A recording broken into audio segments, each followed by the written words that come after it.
Hi friends, आज हम सीखेंगे आप अपना अगला टॉपिक केमिस्ट्री का विलेन का। जो अगला टॉपिक हमारा है, आज के टॉपिक में हम बात करेंगे सांद्रता से। सांद्रता से क्या होती है, सांद्रता कितने प्रकार की होती है, सांद्रता में कौन कौन से भाग होते हैं, इस चीज़ों का अध्ययन करेंगे।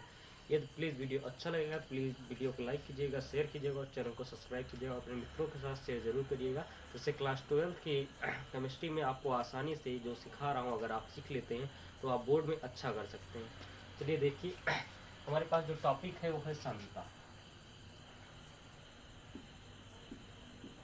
अब सांद्रता क्या होती है, सबसे पहले बात आई सांद्रता किसे कहते हैं। तो किसी विलेन की इकाई आयतन में घुले हुए विलेय पदार्थ की मात्रा को उस विलेन की सांद्रता कहते हैं। किसी विलेन की इकाई आयतन में घुले हुए विलेय पदार्थ की मात्रा को उस विलेन की क्या कहते हैं, सांद्रता।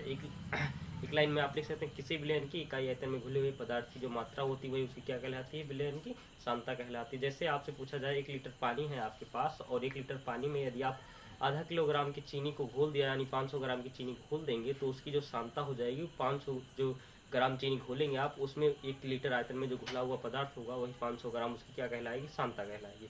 उसी प्रकार से अगर यहाँ लिखना चाहें हम सांद्रता के डेफिनेशन, सांद्रता कहते किसे हैं, तो किसी विलेन की एकांक किसी विलेन की किसी विलेन की इकाई आयतन में किसी विलेन की इकाई आयतन में इकाई आयतन में उपस्थित आयतन में उपस्थित उपस्थित विलेय पदार्थ की मात्रा उपस्थित विलेय पदार्थ की मात्रा विलेय पदार्थ की मात्रा उस विलेन की सांद्रता कहलाती है। उस विलेन की सांद्रता सांद्रता कहलाती है।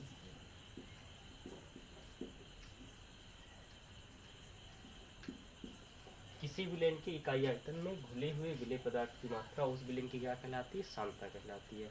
मतलब एकांक लीटर में, अगर या कह सकते हैं 1 लीटर आयतन में जितने घुले हुए विलेय पदार्थ की मात्रा होगी वही उस विलेन की क्या कहलाएगी, सांद्रता कहलाएगी। तो सांद्रता बराबर एक फार्मूला आप बना सकते हैं।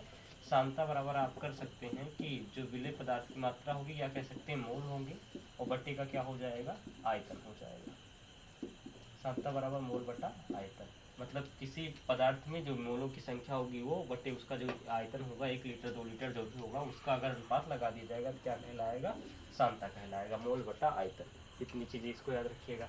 अब इसके बाद इसमें बात आती है जो सांद्रता होती है, सांद्रता डिवाइड कितने भागों में किया जाता है। तो डिवाइड जितने भागों में किया जाता है, तो हम आगे बता रहे हैं आपको डिवाइड कितने भागों में किया जाता है। डिवाइड करने की सांद्रता 3 भागों में डिवाइड की जाती है। जैसे देखते चलिएगा, सांद्रता को 3 भागों में डिवाइड किया जाता है। तो कौन कौन सा होता है 3 भाग उसका। अब 3 भागों में बांटा जाता है। सबसे पहले आता है उसमें प्रतिशतता। अब प्रतिशतता क्या होती है, प्रतिशतता के बारे में आप शायद जब 7-8 में पढ़ रहे होंगे तो आपको इसके बारे में जानकारी दी गई होगी, प्रतिशतता क्या होती है। देखिएगा, सांद्रता को डिवाइड किया जाता है। सांद्रता सबसे पहले आई बात, सांद्रता सांद्रता क्या है, तो सांद्रता को 3 भागों में बांटा जाता है। सबसे पहला भाग, जो पहला भाग आता है इसको कहा जाता है प्रतिशतता, सतता। अब प्रतिशतता और दूसरा भाग जब आएगा हमारा, तो दूसरा भाग आ जाता है हमारा भार बटा आयतन, भार बटा आयतन। और तीसरा भाग जो होता है हमारा वो आता भार बटा भार। अब इसमें तीनों भागों को जब डिवाइड किया जाता है तो बारी बारी से पहले भाग, फिर दूसरा भाग, फिर तीसरा भाग, फिर चौथा भाग, इसमें 4 होते हैं, फिर 5वां भाग। अब पहले भाग में जो आता हमारे पास आता द्रव्यमान आयतन प्रतिशतता। क्या आता भैया, द्रव्यमान आयतन आयतन प्रतिशतता। फिर जो दूसरा आता है हमारे पास वो आता आयतन प्रतिशतता, आयतन प्रतिशतता। फिर जो तीसरा आता है वो आता द्रव्यमान आयतन प्रतिशतता, द्रव्यमान आयतन आयतन प्रतिशतता प्रतिशतता। फिर जो तीसरा आता है वो आता हमारा पीपीएम, इसको कहा जाता है पार्ट्स पर मिलियन, पार्ट्स पर मिलियन, पार्ट्स पर मिलियन। और दूसरा जाता हुआ था पीपीबी, पीपीबी मतलब पार्ट्स पर बिलियन, पार्ट्स पर बिलियन, ये इतने पार्ट होते हैं। अब पीपीएम में आएगा तो इसके जो भी आएगा फार्मूला उसमें 10 घात 6 से गुणा होगा और इसमें आएगा 10 घात 9 से गुणा होगा, इतना याद रखिए। पीपीएम पार्ट्स पर बिलियन और पार्ट्स पर मिलियन। अब देखिए जब मिलियन होता है मतलब लाख होता है तो उसमें 6 जीरो होते हैं, बिलियन होता है तो उसमें 9 जीरो होते हैं। इस हिसाब से आप भी अंदाजा लगा सकते हैं। अब दूसरी बात आई भार बटा आयतन। तो भार बटा आयतन में पहला जो भाग आता है उसको कहा जाता है मोलरता। मोलरता इस टॉपिक की जान है। फिर इसके बाद इसमें इसी मोलरता को जब आयनिक यौगिक आ जाते हैं इसे कहा जाता है फार्मलता, फार्मलता कहा जाता है। ठीक है भैया। अगला जो इसमें हमारा भाग आता है नॉर्मलता, फार्मलता। फिर इसमें जो अगला भाग आता है वो होता है हमारा नॉर्मलता, नॉर्मलता। ये भी टॉपिक की जान होता है, अच्छा टॉपिक होता है। बनते हैं सवाल तो यहाँ से आते हैं, कुछ नहीं आएगा उससे बनते हैं। ये दो चीजें होती हैं। अब इसमें जो तीसरा आता है ये होता है, एक होता है मोललता। ये भी इस टॉपिक की जान होती है, मोललता। ये हुआ मोललता।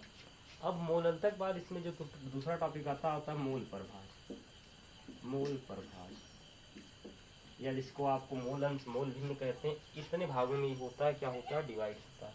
अब ध्यान सुनिएगा, यहाँ लिखा प्रतिशतता मतलब इसमें जितने भी भाग होंगे सब में परसेंटेज की बात होगी।